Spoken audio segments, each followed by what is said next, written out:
అయ్యా శివాజీ సార్ ఇక చెప్పుండ్రి.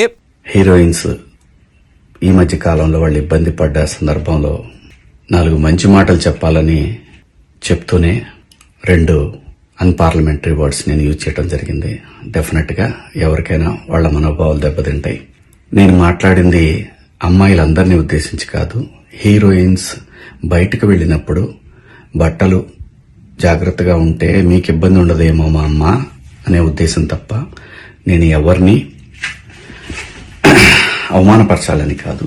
బట్ ఏదైనా 2 అన్పార్లమెంటరీ వర్డ్స్ దొర్లినాయి. దానికి మై సిన్సియర్ అపాలజీస్. ఇనరా మరి ఆయన అంత గలీజు మాటలు ఏమన్నాడు అంటారా? ఏషగత్తెల మనోభావాలు అంత ఎట్లా దెబ్బతినే అంటే హీరోయిన్లను పట్టుకొని అమ్మ స్త్రీ అంటే ప్రకృతి, స్త్రీ అంటే అందము, మీ అందం మీ చీరల మీరు కప్పుకునే బట్టల్లో ఉంటది, అట్లుంటది తప్పితే సామాను కనబడే దాంట్లో ఏముండదు అనుకుంటా మాట్లాడిండట. అందుకే కొందరు మనసు నొచ్చుకొని పోయి మహిళా సంఘంలో ఫిర్యాదు అయితే శివాజీ సారు ఇట్లా చిన్న ముఖం చేసుకొని సారీ చెప్పే కాడికి వచ్చిందట.